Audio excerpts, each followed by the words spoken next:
कृष्णं कमलपत्राक्षं पुण्यश्रवणकीर्तनं वासुदेवं जगद्योनिं नौमि नारायणं हरिम्।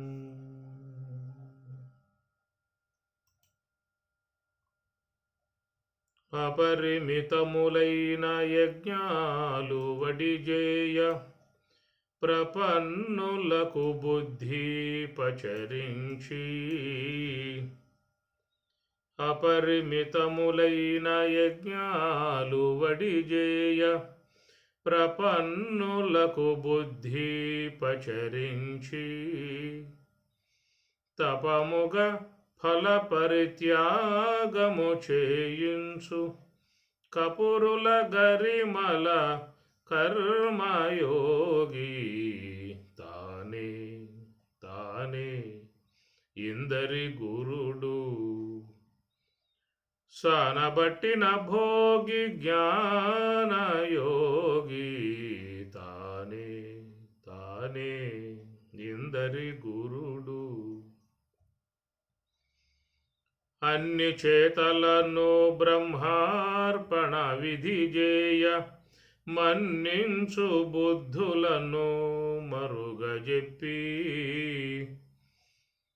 అన్ని చేతలను బ్రహ్మార్పణ విధి చేయ మన్నించు బుద్ధులను మరుగజెప్పి ఉన్నత పదముల కొనరంగ కరుణింసు పన్నగ శయనుడే బ్రహ్మయోగి తానే తానే ఇందరి గురుడు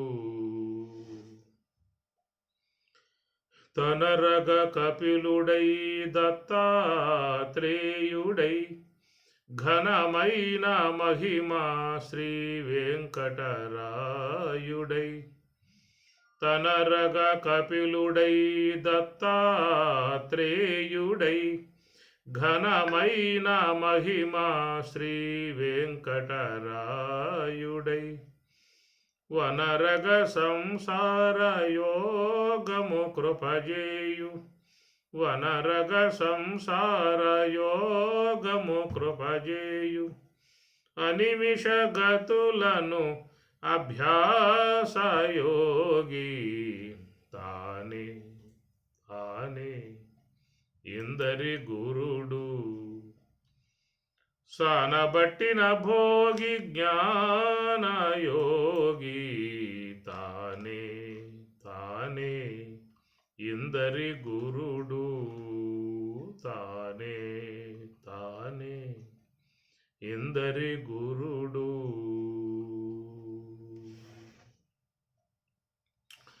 సర్వోపనిషదో గావో దుగ్ధా గోపాలనందన పార్థో వత్స సుధీ భోక్త దుగ్ధం గీతామృతం మహత్తు అద్వైతామృతవర్షిణి భగవద్గీతే భవద్వేషిణి.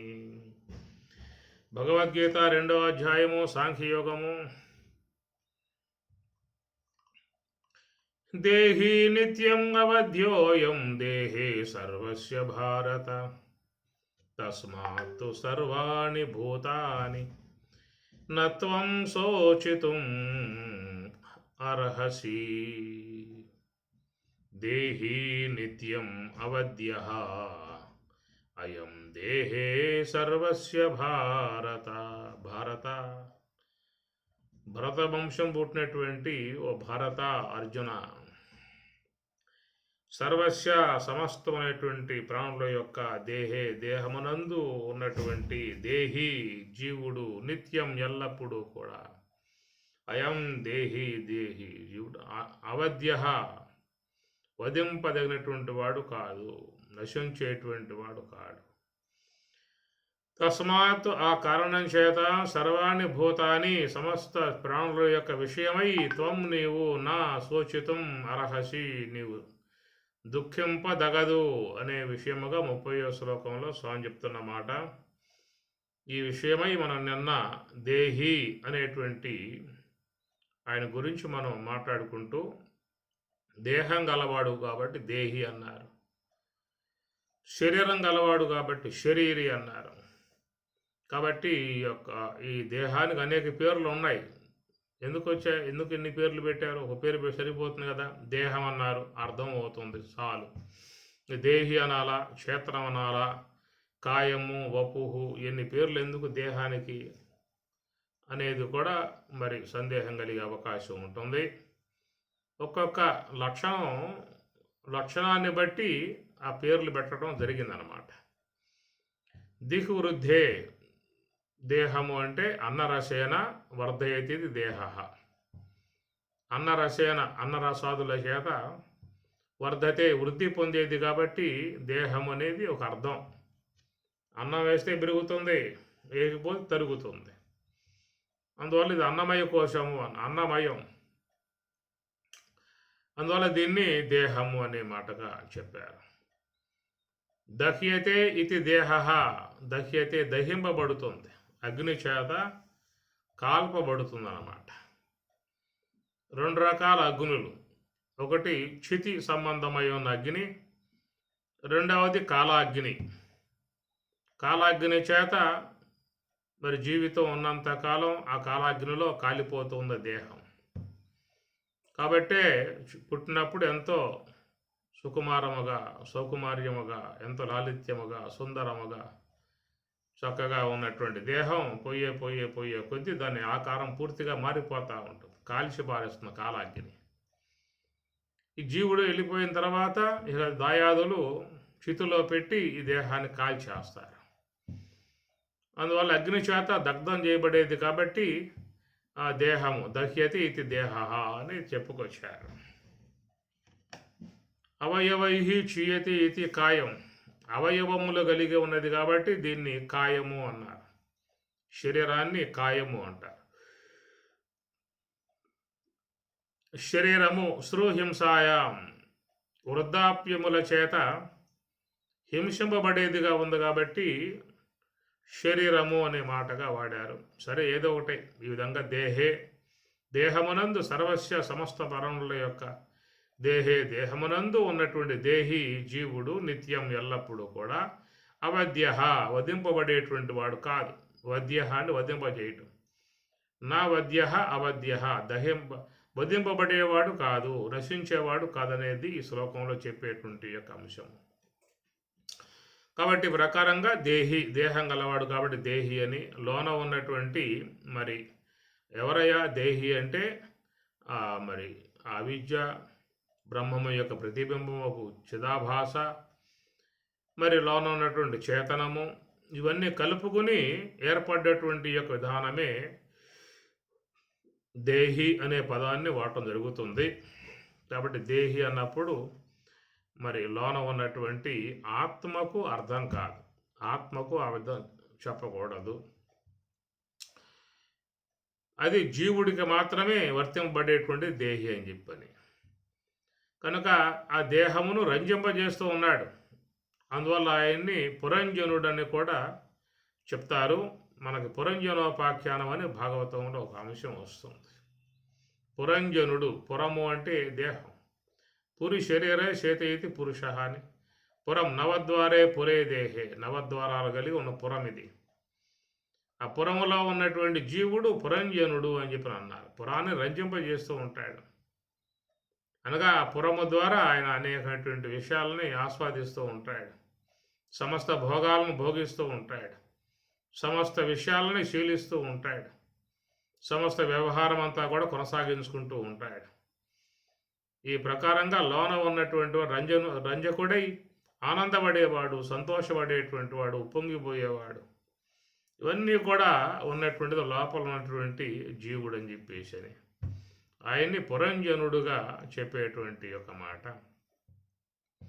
అందువల్ల లోన ఉన్నటువంటి ఆ జీవుడు గురించి చెప్తున్నటువంటి అంశంలో నిన్న మనం సంసారమిది బుద్ధి సాధ్యము గుణకర్మ గణబద్ధమ జ్ఞాన కారణంబు కల వంటిదింతియగాని నిక్కముగాదు సర్వార్థముల్ మన సంభవములని భాగవతంలో చెప్పిన విధానంలో సంసారమిది, సంసారం అనేది మనం నిన్న చెప్పుకున్న విషయంలో ఈ శరీరానికి సంబంధించిన దయాదులు ఎవరైతే ఉన్నారో వీళ్ళందరితో కూడా చేరి ఉన్నటువంటి విధానంగా బాహ్యములో ఉన్న సంసారం ఇది. చాలామంది అంటూ ఉంటారు, సంసారం అంటే ఇది కాదండి, లోహం ముందే సంసారము అనే మాట అవసరం లేదు. బయట ఉంది కూడా సంసారమే. కాబట్టి బయట ఉన్నటువంటి యొక్క ఈ సంసారం శరీరంతో అనుబంధం కలిగి ఉన్న సంసారం అంతా కూడా. శరీరం ఉన్నంత వరకే ఈ సంసారం ఉంటుంది. ఆ శరీరం కాస్త పోయిందా అంటే ఇక ఆత్మీయులు అనుబంధాలు పెనుబంధాలు ఏవి కూడా ఎవరికి ఉండే అవకాశం లేవు. ఇక ఎంతమంది పరివారం, బంధువులు, స్నేహితులు, మిత్రులు, ఆత్మీయులు, కుటుంబ సభ్యులు ఎంతమంది ఉన్నా కానీ ఆ శరీరం ఉన్నంత వరకే అనుబంధం ఉంటుంది తప్ప ఆ దేహం పోయిన తర్వాత మొత్తం పోతాయి అన్నమాట. కాబట్టి దేహ సంబంధమై ఉన్నటువంటి సంసారము బయట ఉన్నటువంటిది, లోన ఉన్న సూక్ష్మ దేహానికి సంబంధించి ఉన్నటువంటి సంసారము లోన ఉందన్నమాట.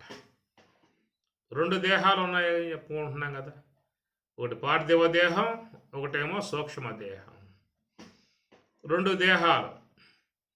కాబట్టి బయట దేహం ఉన్నంత వరకు ఈ బయట వాళ్ళతో అనుబంధాలు అనేటువంటివన్నీ పెనవేసుకుని ఉండే విధానం, ఆత్మీయతలు, అనురాగాలు, ప్రేమలు, వాత్సల్యములు, మోహములు ఇవన్నీ కూడా పెనవేసుకుని ఉండే విధానం.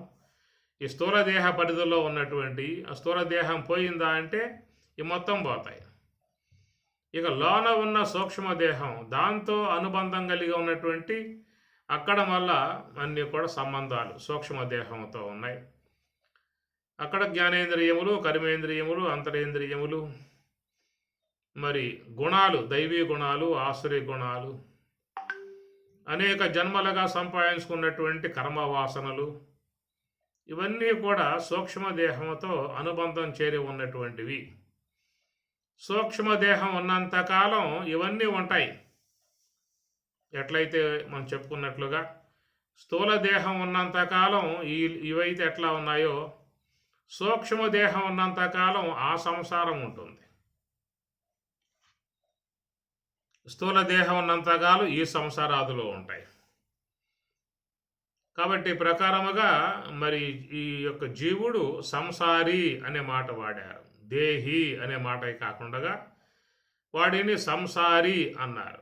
ఈ సంసారాలంటే స్థూలదేహ సంబంధమై ఉన్న ఈ సంసారాలు, సూక్ష్మదేహ సంబంధమై ఉన్న ఆ సంసారాలు, వీటితో సంబంధం పడి ఉన్నటువంటి ఆ జీవుడు సంసారి అన్నారు.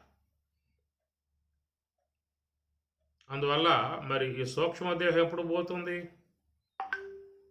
నిత్యం అవధ్య, దేహి నిత్యం అవధ్య. కాబట్టి దేహి జీవుడు అవధ్య, వధింపబడేవాడు కాదనే మాట. ఎందుకంటే ఈ దేహములు వధింపబడుతూ ఉన్నాయి. ఆయువు అయిపోయిందంటే వెళ్ళిపోతాయి, ఏదో రూపంగా వెళ్ళిపోతాయి దేహాలు. కానీ దేహి లోన ఉన్నటువంటి విధానములో అవధ్య, వధింపబడేవాడుగా లేడు అక్కడ. ఎందుకంటే అవి మరి సూక్ష్మదేహ విషయం చూస్తే అది ఎల్లప్పుడూ కూడా నిత్యమై ఉన్నటువంటి స్వరూపంగా ఉన్నది. దేహానికి బాల్యం, యవ్వనం, వృద్ధాప్యం అనేటువంటి 3 అవస్థలు ఉన్నాయి. కానీ సూక్ష్మదేహానికి చూసినట్లయితే స్థూల దేహానికి ఉన్నట్లుగా బాల్యం, యవ్వనం, వృద్ధాప్యం అలాంటి సూక్ష్మదేహానికి లేవు. అదేమిటండి? ఇది దేహం, అదే దేహమే కదా. ఇది స్థూల దేహం అని, అది సూక్ష్మ దేహం అన్నాం. 2 దేహాలే కదా.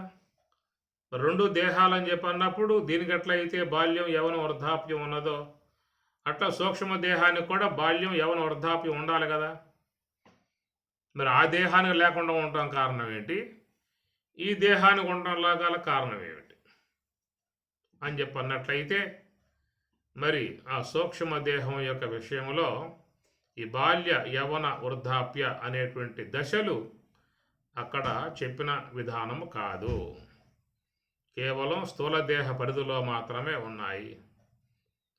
పుట్టినప్పటి నుంచి కొంత లెక్క వరకు బాల్య దశ అని, కొంచెం దేహం వికాసం చెంది స్వతసిద్ధముగా వ్యవహరించే స్థాయికి వచ్చిన తర్వాత దాన్ని యవన దశ అని చెప్పని, శరీర అవయవాలన్నీ కూడా మరి చచ్చుబడి శక్తిహీనమై పనిచేసేటువంటి పరిస్థితి లేకుండా పోవటం అనే దశ ఒకటి వస్తుంది. కాబట్టి దాన్ని వృద్ధాప్య అవస్థ అని దశ అని మనం చెప్పుకుంటూ ఉన్నాం. కాబట్టి ఈ పరిణామము స్థూల దేహం వరకు మాత్రమే ఉన్నది. స్థూల దేహ సంబంధ గోళకాలకే చెప్పాలి, ఇంద్రియాలు చెప్పకూడదు. మళ్ళా స్థూల దేహ సంబంధ అవయవములకు గోళకాలకు మాత్రమే ఉన్నది. జనించినప్పుడు వాటిల్లో కొంత శక్తిహీనంగా ఉన్న మెల్లమెల్లగా శక్తి పుంజుకుంటాయి. పూర్ణముగా శక్తి పుంజుకొని చక్కగా సమర్థవంతముగా వ్యవహరించే స్థాయికి వచ్చినప్పుడు అక్కడి నుంచి యవన దశ అనే పేరు పెట్టారు. ఆ విధముగా బాగా పనిచేసే విధానముగా ఉన్న అవయవాలని గోళకాలని లోన ఉన్నటువంటి వాడు వాడుకుంటాడు. కొంతలేక పోయాక శరీరంలో పూర్తిగా మార్పులు వచ్చేస్తాయి. దాంతోపాటు గోళక వ్యవహారము సన్నగిలుతుంది. అవయవములో కూడా మెల్లగా వాడి శక్తి సన్నగిలుతాయి. పని చేసేటువంటి దశ పోవటం వచ్చిన కాడి నుంచి దానికి వృద్ధాప్యం అనే పేరు పెట్టారు. అట్లాగా స్థూల దేహములో ఉన్నటువంటి అవయవములు కానీ గోళకములు కానీ, అవయవములు అని చెప్పనంటే ఈ యొక్క కాళ్ళు చేతులు మొదలైనటువంటివన్నీ అవయవాలు. శరీరం లోపల ఉన్నటువంటివి కూడా అవయవాలే. ఈ గోళకములంటే నేత్ర, శ్రోత్ర, ఘ్రాణ, జిహ్వ ఇత్యాదివన్నీ కూడా కర్మేంద్రియ జ్ఞానేంద్రియ సంబంధ అన్నీ కూడా గోళకాలు. కాబట్టి గోళకముల యొక్క విషయం, అవయవాల విషయంలో మాత్రమే శక్తిహీనత కలిగి పనిచేసే స్థాయికి వచ్చే విధానం ఉంటుంది. అలాంటి ఆ విధానం సూక్ష్మ దేహములో ఉన్నటువంటి అవయవాలు, సూక్ష్మదేహ సంబంధమై ఉన్నటువంటి ఇంద్రియాలు, వాటికి వృద్ధాప్యం లేదు. ఒకప్పుడు బాగా పనిచేయటం, ఒకప్పుడు బాగా పనిచేయకపోవడం అనేటువంటిది సూక్ష్మదేహములో ఉన్నటువంటి వాటికి మాత్రం లేదు. ఏమిటంటే వృద్ధాప్యం వచ్చిన తర్వాత కళ్ళు కనబడకపోవటం, చెవులు వినపడకపోవటం ఇవన్నీ కలుగుతున్నాయి కదా. మరి ఇంద్రియాలలో లోపం రాకపోతే ఎట్లా ఏర్పడతాయి అని చెప్పి అన్నట్లయితే అవి కేవలం గోళకములలో ఉన్నటువంటి అసమర్థతే తప్ప లోన ఉన్న ఇంద్రియాలలో మాత్రం సమర్థత ఉన్నది. వాటికి వృద్ధాప్యం లేదు. ఒకప్పుడు శక్తిహీనత అవ్వటం అనేది ఉండదు. ఎప్పుడు ఒకే విధానంగా ఉంటాయి. అందుచేత లోన ఉన్నటువంటి సూక్ష్మదేహానికి చూసినట్లయితే ఈ దేహానికి ఉన్న విధానముగా బాల్య, యవన, వృద్ధాప్య అనేటువంటిది సూక్ష్మదేహానికి లేవు. ఒకవేళ సూక్ష్మదేహానికి ఏమైనా చెప్పుకోవాల్సి వస్తే అవస్థలు చెప్పుకోవచ్చు. స్థూల దేహానికి బాల్య, యవన, వృద్ధాప్య అవస్థలు అని చెప్పి అనుకుంటే, అట్లా సూక్ష్మదేహానికి జాగ్రత్త, స్వప్న, సుషుప్తి అనేటువంటి 3 అవస్థలు దానికి చెప్పుకోవచ్చు సూక్ష్మదేహానికి. కనుక ఆ సూక్ష్మదేహం వల్లే మనకు జాగ్రత్త అవస్థ కానీ, స్వప్నావస్థ కానీ, సుషుప్తి అవస్థ అనేటువంటివి 3 కూడా సూక్ష్మదేహాన్ని బట్టి మనకు ఏర్పడుతూ ఉన్నాయి. కాబట్టి ఆ అవస్థలు సూక్ష్మదేహ పరిధిలో ఉన్నాయి. ఈ అవస్థలు స్థూలదేహ పరిధిలో ఉన్నాయి. కాబట్టి ప్రకారముగా అవధ్య అన్నప్పుడు మరి మాట సూక్ష్మదేహానికి కూడా వర్తింపబడుతూ ఉన్నది. మరి ఆ సూక్ష్మదేహం జన్మజన్మాలుగా అదే కొనసాగుతూ ఉన్నది. ఎన్ని జన్మలు అనేటువంటివి లెక్కలేదు. అవన్నీ కూడా ధరించింది ఏదంటే సూక్ష్మదేహమే. కాబట్టి ప్రకారముగా సూక్ష్మదేహములో ఉన్నటువంటి ఇంద్రియములు ఎప్పుడు కూడా అవి శక్తిహీనత పొందే విధానం ఉండదు. ఎప్పుడు ఒకే విధానంగా ఉంటుంది. ఏ శరీరాల్లోకి పోయినప్పుడు ఆయా శరీరాలలో ఇంద్రియాలు అన్నీ కూడా సమర్థవంతంగా పనిచేసే విధానం ఉంటుంది. ఏదైనా లోపం అని చెప్పనంటే స్థూలదేహ సంబంధమై ఉన్న గోళకాలలో లోపమే కానీ సూక్ష్మదేహ సంబంధమై ఉన్నటువంటి ఇంద్రియాలలో వాటికి ఎలాంటి లోపం వచ్చే అవకాశం లేదు. కాబట్టి ప్రకారముగా అవయవ గోళక విధానాలు కలిగి ఉన్నదేమో స్థూలదేహం, కేవలం ఇంద్రియములు ప్రాణములు కలిగి ఉన్నటువంటిదేమో సూక్ష్మదేహము అని చెప్పని. కనుక సూక్ష్మదేహం అనేది కూడా వధింపబడుతుందా అని చెప్పనంటే అది వధింపబడేటువంటిదిగా లేదు, ఆ విధముగా తయారై ఉన్నటువంటిది. ఆకాశాన్ని ఎవరు నరుకుతారా, కోస్తారా, దానికి ఏదైనా గుచ్చుతారా? ఆకాశాన్ని ఏదైనా చేయగలిగితే మనకి మిగతా వాటి తప్ప ఆకాశం ఎవరికి కూడా అందుబాటుకు లేదు. ఆకాశం పట్టుకోవడానికి అవకాశం లేదు, తాకడానికి అవకాశం లేదు, దాన్ని కాల్చటానికి కత్తితో కొయ్యటానికి ఏ విధాయకాలుగా కూడా మీకు ఆకాశం అనేటువంటిది ఆ పరిధిలో లేదన్నమాట. కనుక ఆకాశం యొక్క సంబంధమై ఉన్న అంశతో ఏర్పడ్డటువంటి విధానం కాబట్టి ఆ సూక్ష్మదేహము అనేది అవధ్య అన్నారు. వధింపబడదు, కత్తులతో నరకబడదు. మరి సూక్ష్మదేహం అనేది ఉన్నంతకాలం కారణదేహము ఉంటుంది. ఈ సూక్ష్మదేహము కారణదేహం ఉన్నంతవరకు ఈ జీవత్వం అనేది అట్లాగే ఉంటుంది.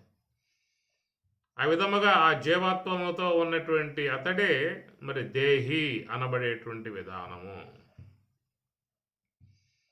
మరి వధ్య అనేటువంటిది వర్తింపబడదా అని చెప్పనంటే అది మోక్షము యొక్క సంబంధ విధానములో చేరి ఉన్నటువంటి అంశం. వధ్య అంటే అది జీవన్ముక్త స్థితి, నిర్వాణము అని పేరు పెట్టారు. నిర్యాణము అని చెప్పనంటే అది స్థూల దేహ పరిధిలో చేరి ఉన్న అంశం. నిర్యాణం అని చెప్పి అందరు రాస్తారు కదా, నిర్యాణం చెందాను అంటారు తప్ప నిర్వాణమును చెందాను అని ఎవరు రాయరు. కాబట్టి నిర్యాణానికి నిర్వాణానికి తేడా ఉంది. నిర్యాణము అంటే దేహం పతనమయ్యింది, దేహం అంతరించింది. ఆ దేహానికి కాలమానం ఉన్నది. కొంతమంది దేహాలు 50 ఏళ్ళు ఉండొచ్చు, 60 ఏళ్ళు, 70 ఏళ్ళు, 80 ఏళ్ళు, 20 ఏళ్ళకే పోవచ్చు. ఈ కాలమానం అనుసరించి ఉన్నటువంటి విధానములో శరీరము అనబడేటువంటిది మాత్రమే వధ్యమానము అన్నారు. ఈ లోన ఉన్నటువంటి మరి సూక్ష్మదేహం అనేటువంటిది చూసినట్లయితే అది మరి ఎప్పటికీ కూడా అది నిత్యమై ఉన్న విధానము. దానికి వధ అనేది లేదు, కత్తులు నరకలేవు, అగ్ని కాల్చలేదు, వాయువు శుష్కింపజేయలేదు. ఇది సూక్ష్మదేహములో చేరి ఉన్న అంశం. కాబట్టి సూక్ష్మదేహం ఉన్నంతకాలం జీవత్వం అనేది ఉంటుంది, దేహి అనేటువంటి జీవత్వం మాత్రం ఉంటుంది. సూక్ష్మదేహం అంత తేలిగ్గా వధింపబడేది కాదు. కాబట్టి ఆ సూక్ష్మదేహముతో ఏర్పడ్డటువంటి విధానమే జీవత్వము, దేహి. దేహి అన్నప్పుడు కారణదేహము, సూక్ష్మదేహము ఈ రెండు కలుపుకొని చెప్పుకోవాలి. దాంట్లో బ్రహ్మము యొక్క ఆభాస యొక్క తెలివి, ఇవన్నీ కూడా చేరి జీవుడు దేహి అని చెప్పని అంటారు. కాబట్టి దేహి యొక్క జీవునికి వినాశం లేదు. నా అవధ్య దేహి నిత్యం అవధ్య, నిత్యం ఎల్లప్పుడూ కూడా అవధ్య, వధింపబడేవాడుగా లేడు. ఇవన్నీ కూడా ఇది పోవటం అని చెప్పనంటే అది ఒక నివృత్తి మార్గం. ఒక నివృత్తి మార్గము ద్వారానే ఏదైనా సాధించాల్సిన అంశమే తప్ప ప్రవృత్తి మార్గం ద్వారా ఇవన్నీ కూడా ఉత్తేజమై శక్తివంతమై ఇంకా అనేక జన్మలకు సిద్ధమై ఉన్న విధానం అవుతుంది. కాబట్టి ప్రవృత్తి మార్గములో సకల మానవులు పోతున్నారు. కాబట్టి ఆ విధంగా ఉన్నంతకాలం మరి యొక్క ఇది అవధ్య, నశింపబడేది కాదు. ప్రవృత్తి మార్గమే అందరు అవలంబించి ఉన్నారు. సకల జీవులు కూడా అదే మార్గంలో ప్రయాణం చేస్తూ ఉన్నారు. పరాంచిఖాని ఎత్రణత్ స్వయంభూ తస్మాత్ పరాత్ పశ్యతి న అంతరాత్మన్ కశ్చిద్ధీర పృచగాత్మానం వైక్షతు ఆవృత్తచక్షు అమృతత్వమిచ్చన్ కఠోపనిషత్తు. పరాంచిఖాని ఎత్రణత్ స్వయంభూ తస్మాత్ పరాత్ పశ్యతి న అంతరాత్మన్న పశ్యతి. కాబట్టి లోకంలో ఎవరూ కూడా అంతరాత్మన్ లోన ఉన్న ఆత్మను నపశ్యతి చూడలేకుండా ఉన్నారు.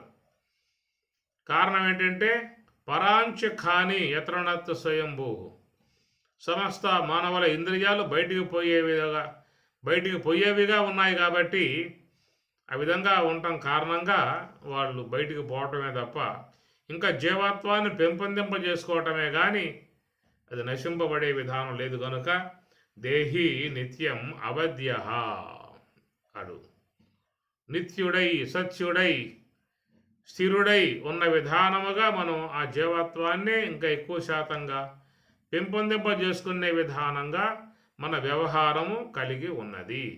అది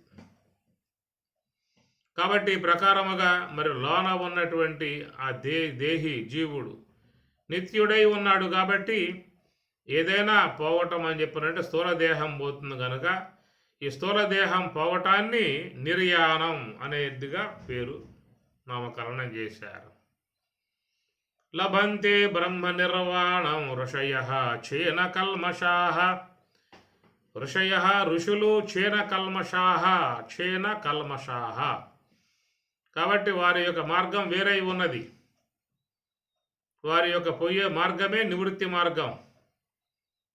క్షీణ కల్మషాః, సమస్త కల్మషాలను నశింపజేసే విధానముగా వారి యొక్క మార్గం ఉన్నది. కాబట్టి ఆ ప్రకారముగా నివృత్తి మార్గంలో ప్రయాణం చేసేటువంటి వారి విధానంలో మాత్రమే లోన ఉన్నటువంటి వాటికి ఆయువు చెల్లిపోయి అవి అంతరించే పరిస్థితి వస్తుంది. అంతదాకా లోకంలో ఎవరు పోతూ ఉన్నారు, ఎంతమంది పోతూ ఉన్నారు? ఒకవేళ పోయే ప్రయత్నం చేసినా కానీ నిలకడగా ప్రయాణం చేసే వాళ్ళు ఎంతమంది ఉన్నారు? కొన్ని ప్రయాణం చేసినా కానీ కేవలం లాంఛనప్రాయంగా ప్రయాణం చేయటమే కానీ శక్తివంతముగా సమర్థవంతముగా ప్రయత్నం చేసేవాళ్ళు ఎవరున్నారు చెప్పండి? రమణ భగవానులు లాంటి వాళ్ళు గట్టిగా పట్టుబట్టారు. మలయాళ స్వాములు లాంటి పుణ్యాత్ములు గట్టిగా పట్టుబట్టారు. ఇట్లా సుఖ భగవానుడు, అనేక మంది ఋషులు. అంత వైరాగ్యం లేదు, అంత ప్రయత్నం లేదు. కాబట్టి ఇవి లోన ఉన్నటువంటి మరి సూక్ష్మదేహము, కారణదేహము, ఈ రెండింటి యొక్క సముచ్చయముగా చేరి ఉన్నటువంటి జీవత్వము ఇది అవధ్య, వధింపబడేదిగా తొలగిపోయేదిగా లేదు. జీవత్వం తొలగనంత వరకు ఈ శరీరాలు అనేటువంటివి వస్తానే ఉంటాయి. దేహి జీవత్వం ఉన్నంత వరకు శరీరాలు వస్తూనే ఉంటాయి. ఈ శరీరాన్ని ప్రారంధం ద్వారా వెళ్ళిపోవటంతో దానికి మనం నిర్యాణం చెందాను అని నామకరణం చేసుకుంటూ ఉన్నాము. కాబట్టి నిర్యాణము అనేది ఎట్లయితే ఉన్నదో నిర్వాణము అనేది కూడా ఉన్నది. కనుక లోకంలో చాలామందికి నిర్యాణం అనేది తెలుసు తప్ప నిర్వాణం అనేది తెలియదు. నిర్యాణం చెందినయ్యా, ఫలానా డేట్లో నిర్యాణం చెందను అనేది కూడా చెప్పుకుంటూ ఉంటారు. కానీ ఎవరో కూడా లౌకిక వాక్యములో నిర్వాణము చెందెను అనే పదాలు వాడరు. ఇది కేవలం పారమార్థిక అంశంలో చేరి ఉన్నటువంటిది నిర్వాణం. దానికి గీతలో చాలా సందర్భాలలో పరమాత్మ పదాన్ని ఉటంకిస్తారు. ఏషా బ్రాహ్మీ స్థితి పార్థ నైనాం ప్రాపి విముహ్యతి స్థిత్వా శ్యామంతకాలేపి బ్రహ్మ నిర్వాణం రుచ్యతి అన్నాడు. స్థిత్వా శ్యామంతకాలేపి బ్రహ్మ నిర్వాణం. జీవించున్నంతకాలం జీవన్ముక్తుడై నిరంతరముగా బ్రహ్మావలోకనం చేస్తూ నిర్వాణం పొందినటువంటి వాడై చివరి సమయంలో ప్రారంధాన్ని పూర్తి చేసుకుని మరి ఆ యొక్క జీవుణ్ణి పూర్తిగా బ్రహ్మములో విలీనం చేసే విధానముగా ఉన్నదాన్ని బ్రహ్మ నిర్వాణం రుచ్యతి. అది నిర్వాణం అన్నారు. కనుక నిర్వాణం అనేది ఏంటంటే సూక్ష్మదేహం, ఇంద్రియాత్మికమై ఉన్న సూక్ష్మదేహం, వాసనాత్మికమై ఉన్న సూక్ష్మదేహం, గుణాత్మికమై ఉన్నటువంటి సూక్ష్మదేహం, ఆకాశాదులతో నిర్మాణం చేయబడ్డటువంటి సూక్ష్మదేహం, అనేక యుగాల పర్యంతం ప్రయాణం చేస్తూ ఉన్నటువంటి సూక్ష్మదేహం, ఈ జీవుడికి కొన్ని లక్షల శరీరాలని ప్రసాదించి ఉన్నటువంటి సూక్ష్మదేహం, ఇంకా గనక ఉంటే కొన్ని లక్షల దేహాలను కూడా యుగాల పర్యంతం వరకు ఈ జీవుడికి దేహాలు ఇచ్చేదిగా ఉన్నటువంటి సూక్ష్మదేహం, ఎవరి కంటికి కూడా కనపడకుండా ఉన్నటువంటి సూక్ష్మదేహము, సమస్త మానవుల వ్యవహారాలకు మూల కారణమై ఉన్నటువంటి సూక్ష్మదేహము, అనేక శరీరాలను ధరించడానికి సిద్ధమై ఉన్నటువంటి సూక్ష్మదేహము, అది ఎప్పటికీ కూడా అవధ్య, అది వధింపబడటానికి అనుకూలముగా ఉన్న విధానం కాదు. ఏమి కాలము చేత హతులయ్యారు అని చెప్పి అంటూ ఉంటాం. కాలహతులు అంటాం, కాలగతిని పొందారు అంటారు, కాల ధర్మాన్ని చెందారు అంటారు. ఇట్లా లోకంలో ఎవరైనా దేహం సాలిస్తే ఈ పదాలు వాడుతూ ఉంటారు. ఆయన కాలధర్మం పొందాడాయా, కాలగతిని చెందాడాయా, ఆయన కాలంలో కలిసిపోయాడాయా, కాలధర్మాన్ని పొందాడు. ఎందుకంటే ఇంతకాలం పాటు మరి ఈ కాలం అని చెప్పంటేనే చలవం తెలియదు. కాలం అంటే శ్వాస. రోజుకు 21,600 సార్లుగా సంచరించేటువంటి ఈ శ్వాసనే కాలము అని పిలుస్తారు. కాబట్టి కాలగమనం అనే పదం వాడతారు. ఎట్లా చూడగలిగావు కాలగమనం అని చెప్పని? అయ్యా ఉదయం అయ్యింది, అట్లా మధ్యాహ్నం అయ్యింది, సాయంత్రం అయ్యింది, రాత్రి అయ్యింది, ఈ విధంగా పోవటాన్ని కాలగమనం అనేదిగా చెప్తున్నాను అని చెప్పని అంటారు. ఈ ప్రకారముగా ఉదయము, సాయంత్రము, రాత్రి ఎందుకు అవుతున్నాయి అని విచారించినట్లయితే భూ పరిభ్రమణం, భూమి తన చుట్టూ తాను తిరుగుతూ ఉన్నది. ఆ తిరగటం కనుక ఆగిందా అంటే ఎక్కడ ఆగిందో అట్లాగే ఉంటుంది. ఆ భూమి తిరిగే విధానం ఉదయం పూట ఆగిందా అంటే అంతే, ఇక ఉదయమే మీకు.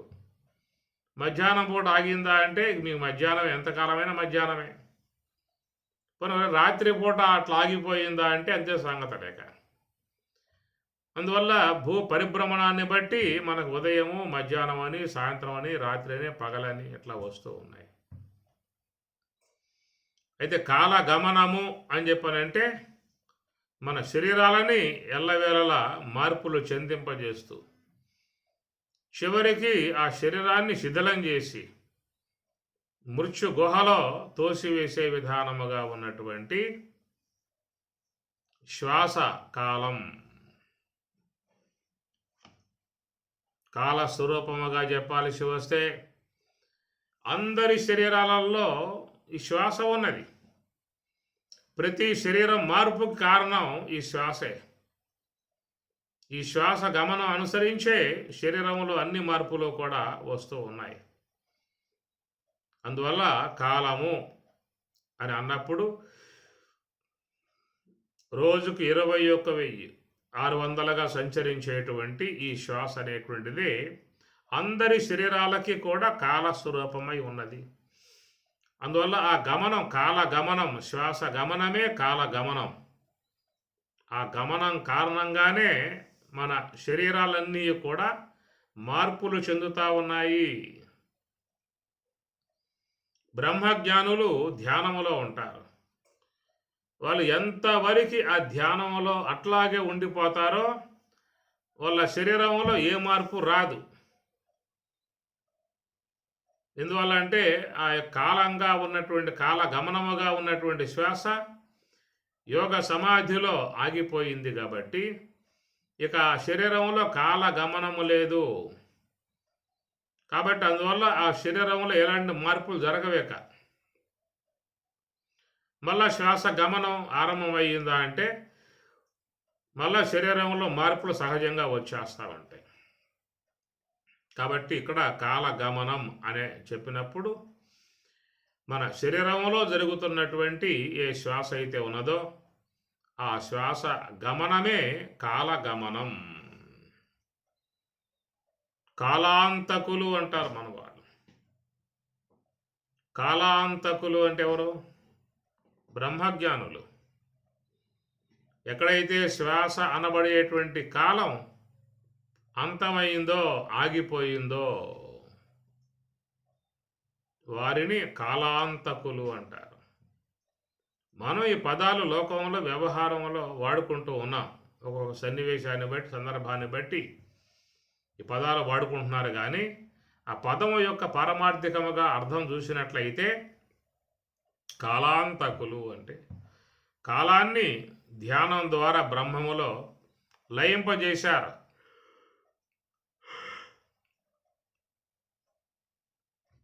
అందువల్ల బ్రహ్మం కాలాతీతం. బ్రహ్మము కాలానికి లోబడి లేదు. బ్రహ్మము కాలానికి లోబడి ఉన్నట్లయితే బ్రహ్మములో కూడా మార్పులు వచ్చేస్తాయి. అట్లాగే ఈ యొక్క సూక్ష్మ దేహం అనబడేది కూడా కాలానికి లోబడి లేదు. లోబడి ఉంటే సూక్ష్మ దేహంలో మార్పులు వచ్చేస్తాయి, దానికి కూడా అవస్థలు వచ్చేస్తాయి. కాబట్టి ఇప్పుడు మనలో ఉన్నటువంటి ఈ శ్వాస అనే కాలం పూర్తిగా శరీరాన్ని ఎప్పటికప్పుడు మార్పులు చెందింపజేసే విధానముగా చివరికి కాలగతిని కాల గమనము ద్వారా కాలగతిని శరీరాంతమును పొందింపజేసే విధానముగా ఉన్నటువంటి ఈ శ్వాసయే కాలము అన్నారు. కాబట్టి ఈ కాలం అనబడేటువంటి దాని ద్వారానే ఈ శరీరం అనబడేటువంటిది మరి పోవటం కారణముగా నిర్యాణం అనేటువంటి పదం వాడారు. అయితే ఈ సూక్ష్మ దేహం అనేది కూడా ఈ శ్వాస అనబడేటువంటి కాల గమనం దాని ద్వారానే సూక్ష్మ దేహాన్ని కూడా లేకుండా చేసుకుంటూ ఉన్నారు మహాత్ములు.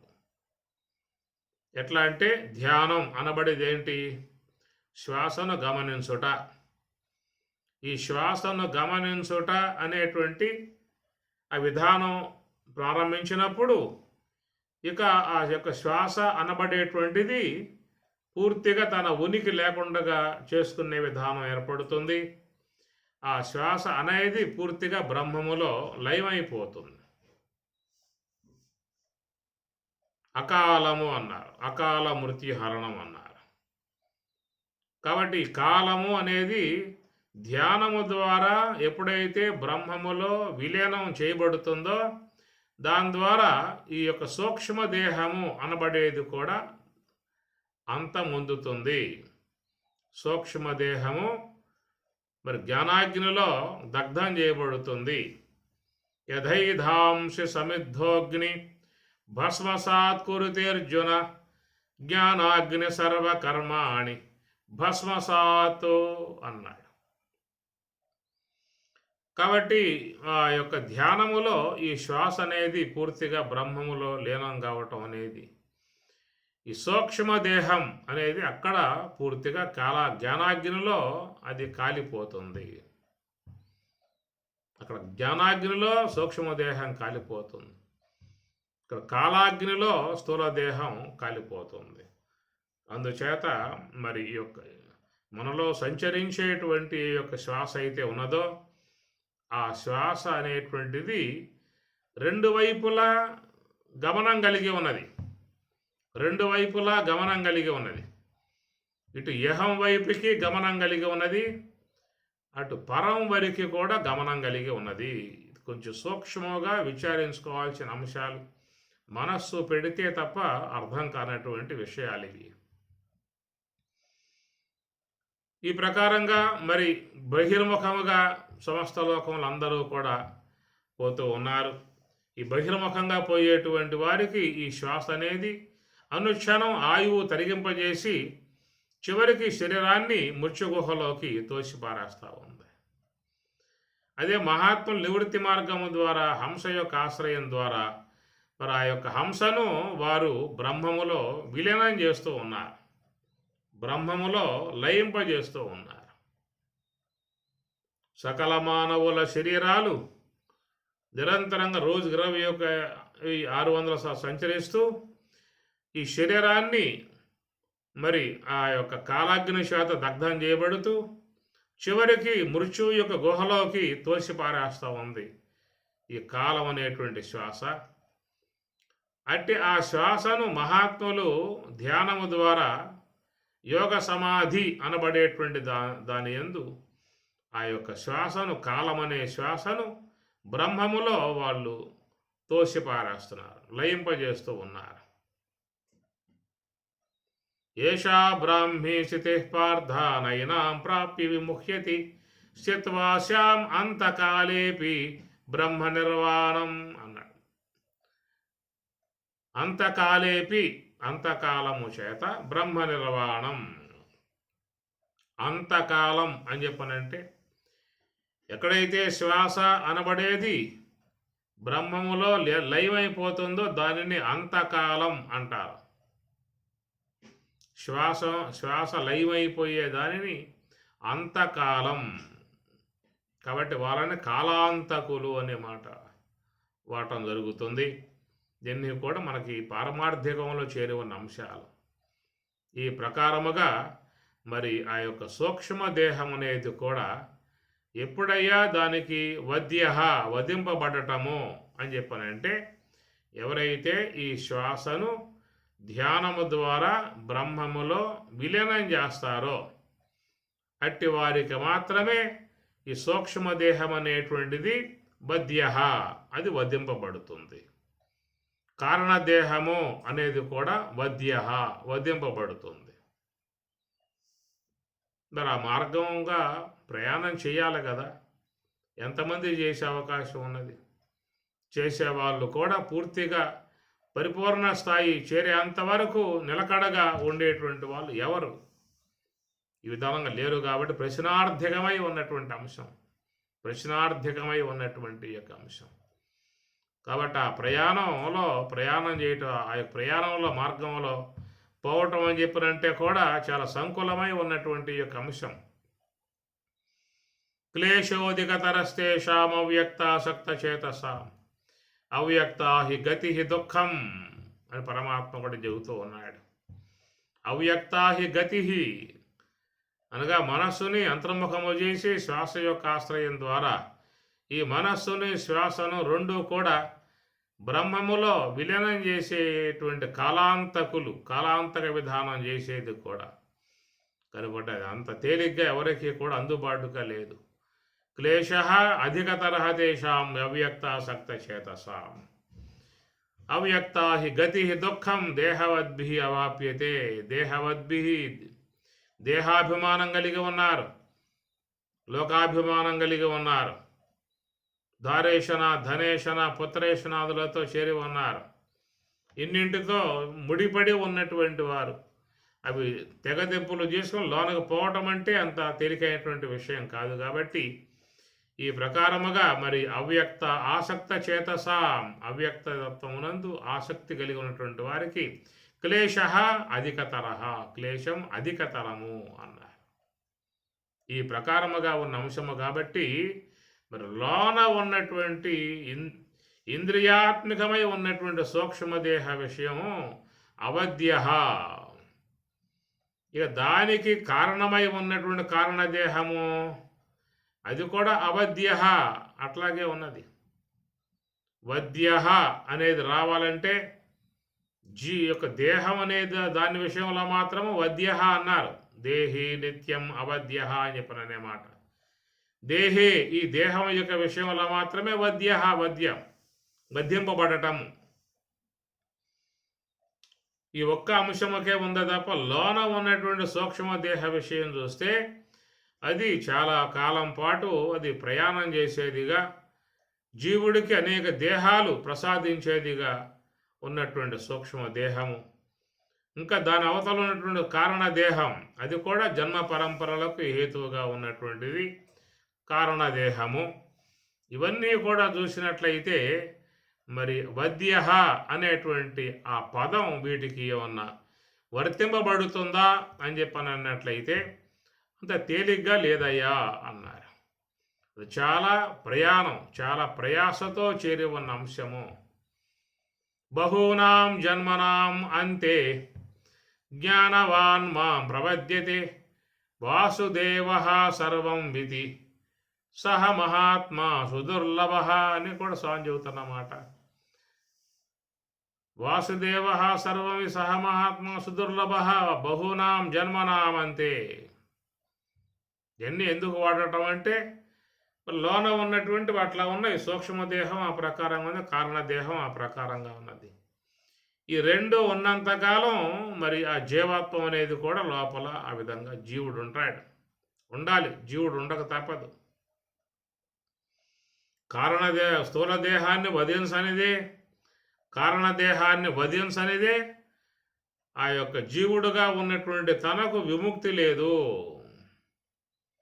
కాబట్టి జీవుడు బద్ధుడు అన్నారు, దేవుడు ముక్తుడు అన్నారు, జీవుడు బద్ధుడు అన్నారు. ఎందుకంటే వీడితో బాగా మమేకమై ఉన్న విధానం కాబట్టి ఈ ప్రకారముగా ఉన్నటువంటి యొక్క సూక్ష్మదేహాన్ని, కారణదేహాన్ని ఇవన్నీ కూడా మహాత్ములు ఎంతో ప్రయాసతో సాధనా విధానాలుగా ఉండి వాళ్ళు వాట్లను వధింపజేసిన విధానము. కనుక సూక్ష్మదేహం, కారణదేహాలను వధింపజేయటం కారణంగానే వారిని బ్రహ్మవేత్తలు అన్నారు, బ్రహ్మజ్ఞానులు అన్నారు.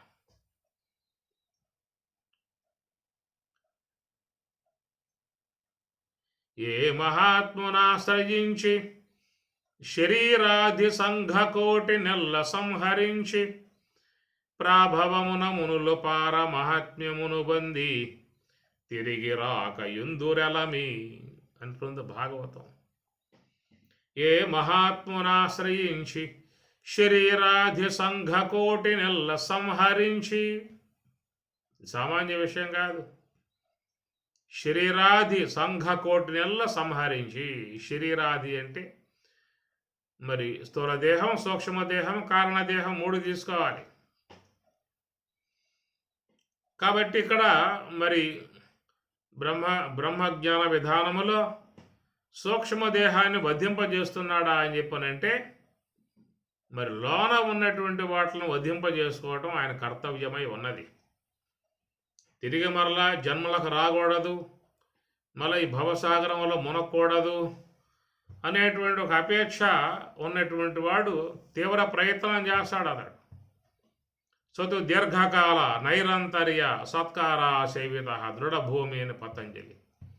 సహతు దీర్ఘకాల నైరంతర్య అని ఈ ప్రకారంగా వాడే పదాలలో వాళ్ళు తీవ్ర స్థాయిలో చేసిన ప్రయత్నంలో భాగంగా లోన ఏవైతే అవధ్య వధించుటకు అవకాశం లేకుండా అనాదిగా ప్రయాణం చేస్తూ ఏ యొక్క సూక్ష్మదేహం, కారణదేహాదులు ఉన్నాయో వాటిని శరీరాది సంఘకొట్నెల్ల సంహరించి ప్రాభవమున మునులు పారమహాత్మ్యమును పొంది తిరిగి రాక యుందురెలని. పారమహాత్మ్యం అంటే పారమును పొందారు కాబట్టి వారిని ఋషులు అన్నారు. జ్ఞానస్య పారగమనాత్ ఋషి. ఋషి అనే పదం ఎందుకు వచ్చింది? ఈ ఋషి అనే పదం ఎవరో కూడా సాధారణంగా పెట్టరు. ఋషి అనే పదాలు వాడరు ఎవరో కూడా. మిగతా దేవతా సంబంధ నామాలు పెట్టుకుంటారే తప్ప ఋషి అనే పదాలు వాడరు. అది కేవలం ఒక స్టేటస్, ఒక స్థాయికి పోయిన తర్వాత వచ్చే మాట. శరీరాది సంఘకొట్నెల సంహరించి ప్రాభవమున మునులు పారమహాత్మ్యమును. పారం అంటే అవతల దరి, పారం అంటే అవతల దరి. జ్ఞానస్య పారగమనాత్ ఋషి. ఇది ఉత్పత్తి. ఋషి అనే పదం ఉత్పత్తి ఏమిటంటే జ్ఞానస్య పారగమనాత్, జ్ఞానంపు తీరమును పొంది ఉన్నటువంటి వారిని ఋషులు అని చెప్పి అన్నారు. మరి ఆ జ్ఞానంపు తీరము చేరుకోవాలంటే మరి ఇక్కడ సూక్ష్మదేహము కారణదేహాలని వాళ్ళు తొలగింపజేసుకోవాలి. తొలగింపజేసుకుంటేనే వారికి పారమహాత్మ్యం, అవతల దరి, బ్రహ్మము యొక్క తీరం, బ్రహ్మములో చేరిపోవటం. కనుక బ్రహ్మములో చేరటము అని చెప్పనంటే స్థూలదేహం అనేది వధింపబడకూడదు. లోన ఉన్న సూక్ష్మదేహము కారణదేహాలు రెండు కూడా వధింపబడాలి. అవి జ్ఞానాగ్ని చేత కాల్పబడాలి. దాన్ని భగవంతుడు గీత 15వ అధ్యాయంలో అసంగ శస్త్రేణ దృఢేన చిత్వా అనే పదం వాడాడు. అసంగ శస్త్రేణ, అసంగ శస్త్రం అనేటువంటి కత్తితో, దృఢేన చిత్వా దృఢమగు వైరాగ్యముతో, చిత్వా దాన్ని ఖండించమన్నాడు. ఏ ఖండించాలంటే లోన ఉన్న సూక్ష్మదేహాన్ని, లోన ఉన్న కారణదేహాన్ని, వాటిని వధించాలి, వాటిని ఖండించాలి. ఖండించిన కారణం ఒక ఆయుధం ఏంటంటే అసంగ శస్త్రం అనే మాట పరమాత్మ వాడాడు. అసంగ శస్త్రేణ, శస్త్రం, అస్త్రం అంటే మంత్రపూరితమై ఉన్నదాన్ని అస్త్రం అంటారు. అది బ్రహ్మాస్త్రం, నారాయణాస్త్రం, ఆజ్ఞాయాస్త్రం, వారుణాస్త్రం, పాశుపతాస్త్రం, అవన్నీ కూడా మంత్రపూరితములై ఉన్నటువంటి వాట్లను అస్త్రములు అంటారు. అసంగ శస్త్రేణ, శస్త్రం అంటే మామూలుగా ఉన్నటువంటి కత్తి, కొడవలి, గొడలి, రంపం ఇవన్నీ కూడా శస్త్రములు అంటారు. శస్త్రాస్త్రములు రెండుగా పదాలు వాడతారు. అసంగ శస్త్రేణ అంటే శస్త్రాన్ని, ఖడ్గాన్ని పోని దృఢేన చిత్వా దానిని చిత్వా నరికివేయి, దాన్ని వధించు అనే మాట పరమాత్మ వాడుతూ ఉన్నాడు. మరి దేన్ని వధించాలయ్యా? స్థూలదేహం ఎదుపుడు రాలిపోతుంది. మరి ఆత్మ యొక్క స్వరూపం అంటారా? అది వధింపబడేది కాదు, అనవద్య. అయితే ఈ యొక్క మన జీవత్వానికి కారణమై మనకు జన్మ పరంపరలోకి హేతువై ఉన్నటువంటివి ఏంటంటే ఈ స్థూల సూక్ష్మదేహము కారణదేహముగా చెప్పే అంశాలు. కనుక ఈ రెండు కూడా అవధ్య, వధింపబడటానికి అంత తేలిగ్గా ఉన్నటువంటివిగా లేవు. అనాదిగా సాగుతూనే ఉన్నాయి. ఇంకా అనంతకాల ప్రవాహములో ఇవి కొనసాగేటువంటివిగానే ఉన్నాయి. ఇంకా ఎంతకాలమైనా ఈ జీవుడికి దేహాలను ప్రసాదించేవిగా ఉన్నాయి. ఒక మానవ దేహములో వచ్చాం కాబట్టి కొంత విచారణాత్మక అంశాన్ని తీసుకుంటున్నాం తప్ప ఇతర శరీరాలలోకి పోయి పడ్డాము అని చెప్పానంటే అక్కడ ఈ విజ్ఞానం లేదు, ఈ పరిశీలనా జ్ఞానం లేదు, ఈ సాధనా సంబంధమైన అంశాలు లేవు. ఆడ కేవలం ఒక ప్రకృతి యొక్క దాంట్లో లీనమై ప్రకృతి పరమైనటువంటి ప్రవృత్తికి లోబడి పోవటమే కానీ మరొక మార్గం అక్కడ లేదు. కాబట్టి ప్రకారముగా వధింప చేయటానికి అనుకూలమై ఉన్నటువంటి అంశం ఒక మానవ దేహమును ధరించి ఉన్నటువంటి ప్రాణులకు మాత్రమే అవకాశం ఉన్నటువంటిది. లోన ఉన్న సూక్ష్మ దేహాన్ని లేకుండా చేసుకోవాలన్నా, లోన ఉన్న కారణదేహాన్ని లేకుండా చేసుకోవాలన్నా, మరి ఏ యొక్క జీవత్వం మధ్యలో ఆపాదింపబడిందో, కల్పితమై ఉన్నదో అటు జీవత్వమును తొలగింపజేసుకొని బ్రహ్మత్వమును పొందాలని చెప్పనన్నా అది నీకు ఇక్కడ మానవ దేహములో ఏర్పడి ఉన్నటువంటి అవకాశములు. ఇక్కడ మాత్రమే నీకు వాటిని వధించటానికి అసంగ శస్త్రేణ దృఢేన చిత్వ అన్నట్లుగా అసంగ శస్త్రమును పూని దృఢమగు వైరాగ్యముతో లోన ఉన్న వాట్లను ఖండించమని చెప్పని అంటూ ఉన్నాడు. ఇది మరి దృఢమగు వైరాగ్యం ఉండాలి, చాలా గొప్ప ప్రయత్నం చేయాలి, సాధన చేయాలి, దాని దృఢమగు వైరాగ్యం ఉండాలి. అది ఉండి దాన్ని ఛేదించమని చెప్పి అంటూ ఉన్నాడు. దానికి అసంగ శస్త్రాన్ని ఆయన గారు చెప్పుకొస్తున్న అంశము ఛేదించడానికి ఏమిటయ్యా అంటే అసంగం అనే శస్త్రం ఒకటి ఉందని చెప్పి అన్నాడు. అసంగ శాస్త్రం ఏమిటయ్యా? శస్త్రములంటే కత్తులు, కొడవళ్ళు, గొడళ్ళు, రంపాలు, గింపాలు చాలా ఉన్నాయి. ఇవి కాకుండా ఇంకేమన్నా ఉన్నదా? ఉంది, అది వేరుగా ఉంది. నువ్వు చెప్పే గొడవలి, కొట్టాలి, గొడ్డలి, రంపము, కత్తి, కొడ ఇవన్నీ కాదు. నువ్వు చెప్పే ఇవన్నీ కూడా శస్త్రములే. నేను చెప్పే శాస్త్రం అసంగ శాస్త్రం. అది తీసుకుని నువ్వు లోన ఉన్న వాట్లను చిత్వా తొలగింపజేసుకోవాలి. అసంగ శాస్త్రము అని చెప్పనంటే అది ధ్యానం. సంకల్పాలతో సంబంధం ఉండకూడదు, మనస్సుతో సంబంధం ఉండకూడదు, ఇంద్రియాలతో సంబంధం ఉండకూడదు. దేంతో సంబంధం పడ్డా అది అసంగం అనిపించుకోదు. మన ధ్యానం అనే దాంట్లో కూర్చుంటాం, కూర్చోగానే కాసేపు అట్లా ఉంటాము నిలకడగా, ఎమ్మటే మరు క్షణంలోనే అనేకం వాటితో సంఘాలను పెట్టుకుంటాం. చెవులతో వింటాము, నేత్రాలతో చూస్తాము, ఇంకేదో స్పర్శను ఆస్వాదించడము, మనో సంబంధమై ఉన్నటువంటి వాటిలో ఊహా సంబంధ ఆలోచనలు చేయటము, ఇట్లా ఏదో దాంతో సంఘాన్ని పెట్టుకుంటూ ఉన్నాం. అది చెప్పేది అసంగ శాస్త్రేన. కాబట్టి ఇలాంటి ప్రకృతి సంబంధమై ఉన్నటువంటి వాటి సంబంధం లేకుండా కేవలం నివృత్తి మార్గంతోనే సంబంధం కలిగి ఉండాలి. ఇలాంటి అసంగ శస్త్రం నువ్వు పూనుకున్నట్లయితే లోన ఉన్నటువంటి సూక్ష్మదేహము వధింపబడుతుంది, కారణదేహము వధింపబడుతుంది. ఈ రెండింటి ద్వారా కల్పన చేయబడ్డటువంటి జీవత్వము తొలగింపబడుతుంది.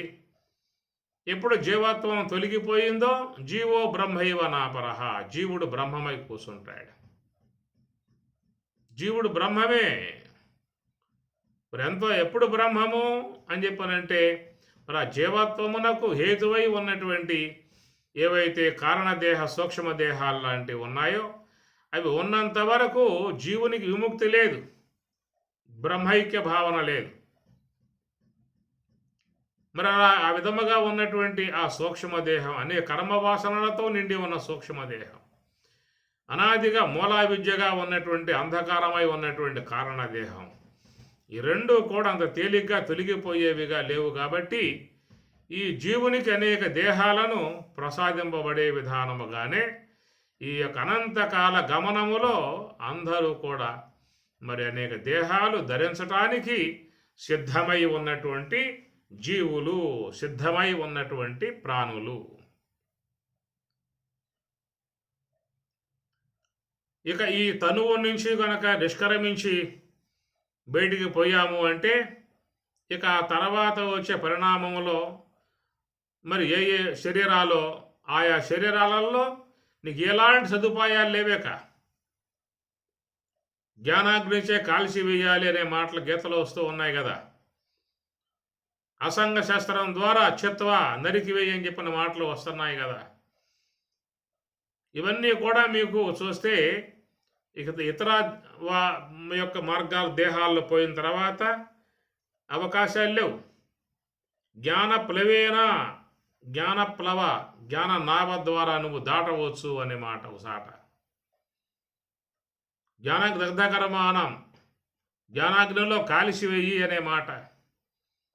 అసంగ శాస్త్రేన దృఢేన చిత్వ, అసంగ శాస్త్రం ద్వారా వధించు అనే మాట. ఇన్ని కూడా పరమాత్మ గీతలో వాడుతూ ఉన్నాడు. ఇవన్నీ దేనికని చెప్పనంటే స్థూల దేహాన్ని కాదు. స్థూల దేహం ఏదో పూట వధింపబడుతుంది, ఏదో కారణంగా ఆ దేహం రాలిపోతుంది. దానికోసం నువ్వు చేసే ప్రయత్నాలు అనేటువంటి ఏమి లేవు. కానీ లోన ఉన్నటువంటి యొక్క జీవుడు అనేక జన్మ పరంపరలకు సిద్ధమై ఉన్న అంశము మరి సూక్ష్మదేహం, ఇంద్రియాత్మకమై ఉన్న సూక్ష్మదేహం, దాంట్లో చేరి ఉన్న కర్మవాసనలు, దట్టముగా పట్టి ఉన్నటువంటి అజ్ఞాన మేఘాలు, ఆవహించి ఉన్న మేఘాలు. ధూమేనావ్రియతే వహిని యదా దర్శో మలేన చ యదోల్బేన ఆవృతో గర్భ తదా తేనేదం ఆవృతం. కనుక మరి లోన ఉన్నటువంటి అజ్ఞానావరణం అగ్ని మీద పొగలాగా, అద్దం మీద దుమ్ములాగా, శిశువు మీద మావిలాగా అని పరమాత్మ చెప్పాడు. తదా తేనేదం ఆవృతం. అట్లాగా ఉన్నటువంటి ఆవరణం అజ్ఞానావరణం. ఇవన్నింటి కారణంగా ఏర్పడ్డటువంటిది జీవత్వం. ఇవన్నీ కూడా లేకపోయినాయా అంటే అక్కడ జీవత్వం లేదేక. అందువల్ల జీవుడు కల్పితుడు అన్నారు, జీవుణ్ణి ప్రాతిభాషికుడు అన్నాడు, జీవుణ్ణి విషమ సత్తా అన్నారు. ఇవన్నీ కూడా విచారణాత్మకమైనటువంటి అంశాలే. ఎందుకు కల్పితుడు అన్నారు, ఎందుకు ప్రాతిభాషికుడు అన్నారు, ఎందుకు విషమ సత్తా అన్నారు జీవుణ్ణి, అవన్నీ విచారించాల్సిన అంశాలు. కనుక ఆ జీవత్వమునకు హేతువై ఉన్నటువంటి విధానం చూసినట్లయితే మరి యొక్క సూక్ష్మదేహం, ఇంద్రియాత్మకమై ఉన్న సూక్ష్మదేహం, మూలా విద్య సంబంధమైనటువంటి కారణదేహం, ఈ రెండు కూడా అవధ్య వధింపబడేటువంటివిగా ప్రస్తుతానికి లేవు. దాని విధానములు ఎవరు ఏ ప్రయత్నం కూడా చేయటం లేదు. అందరూ కూడా ప్రవృత్తి వైపుకే ఆకర్షితులై పోతూ ఉన్నారు. ప్రకృతి యొక్క భావాన్నే పొందుతూ ఉన్నారు. ప్రకృతితోనే అనుబంధాలను పెంచుకుంటూ ఉన్నారు. ప్రకృతి ఏది తన జీవన విధానం అంతా కూడా కొనసాగించుకుంటూ ఉన్నారు. పుట్టిన మొదలు మరణ పర్యంతం వరకు ఆ ప్రకృతి యొక్క భాగాల్లోనే చేరిపోయి ఉన్నారు. కాబట్టి ఈ ప్రకారముగా చూసినట్లయితే జీవుడు అనేటువంటి విధానములో అవధ్య వధింపబడేటువంటి వాడుగా లేదు. కాబట్టి జీవత్వం తొలగనంత వరకు నీకు ఈ లోకంలో జన్మ పరంపరలు అనేటువంటివి ప్రసాదింపబడుతూనే ఉంటాయి. ఒక్క సాధనా సంబంధమై ఉన్న విధానం సూక్ష్మదేహాన్ని తొలగింపజేసుకోవటం, కారణదేహాన్ని తొలగింపజేసుకోవటం, దాని కారణంగా జీవత్వం లేకుండా చేసుకుని దైవత్వమునే పెంపొందింపజేసుకునేటువంటి సదవకాశము అది ఒక మానవ దేహములో ఉన్నటువంటి ప్రాణికి మాత్రమే అవకాశం అనేటువంటి అంశం ఉన్నది. ఇటు అవకాశం అనేటువంటిది కూడా చాలామందికి లోకంలో తెలియకుండా ఉన్నటువంటి వాళ్ళు 99% ఉన్నారు. కానీ ఈ విషయమై అవగాహన కలిగి ఉన్నవాళ్ళు ఏ 1% మాత్రమే ఉన్నారు. మిగతా మతాలు కూడా, ఇస్లామిక్ కానీ మిగతా మతాలు కానీ, వాళ్ళు ఏవి కూడా ఇలాంటి అంశం మీద వాళ్ళు లేరు. వాళ్ళు కూడా ప్రవృత్తి మార్గం వైపుకే పోతూ ఉన్నారు. జీవత్వమునే పెంపొందింప చేసుకునే విధానంగా పోతూ ఉన్నారు. కాబట్టి ఏ కొద్ది మంది మాత్రమో ఈ విషయాన్ని తెలుసుకున్నటువంటి వాళ్ళే ఉన్నారు. కాబట్టి అందుచేత ఈ ప్రకారముగా దేహి నిత్యం అవధ్య దేహే సర్వస్య భారత, దేహే సర్వస్య సమస్తమైనటువంటి ప్రాణుల యొక్క దేహమునందున్నటువంటి దేహి జీవుడు నిత్యం ఎల్లప్పుడూ కూడా అవధ్య ఆయన తొలగిపోయేటువంటి వాడు కాడు. ఎందువల్ల అంటే అలాంటి ప్రయత్నాలు లేవు, సాధనాంశము లేదు. సూక్ష్మదేహం బాగా స్థిరపడి ఉన్నది, కారణదేహం బాగా స్థిరపడి ఉన్నది. ఇవన్నీ ఉన్నంత వరకు జీవత్వం అనేటువంటిది తప్పనిసరిగా ఉండాల్సి ఉంటుంది. ఆ జీవత్వం ఉన్నంతకాలం ఇక ఈ జీవుడికి దేహాలు, వచ్చే దేహాలు, పోయే దేహాలు నడుస్తూనే ఉంటాయన్నమాట. నత్వం శోచితం అర్హసి, ఈ విషయమై నువ్వు శోకింపమాకని పరమాత్మ అంటూ ఉన్నాడు. మిగతా అంశాన్ని రేపటి రోజున పరిశీలన చేద్దాం. ఓం సహనా భవతు సహనౌ భునక్తు సహ వీర్యం కరవావహై తేజస్వినావధీతమస్తు మా విద్విషావహై. ఓం శాంతి శాంతి శాంతి. హరి ఓం తత్సతు. శ్రీ గురుభ్యో నమః. హరి ఓం.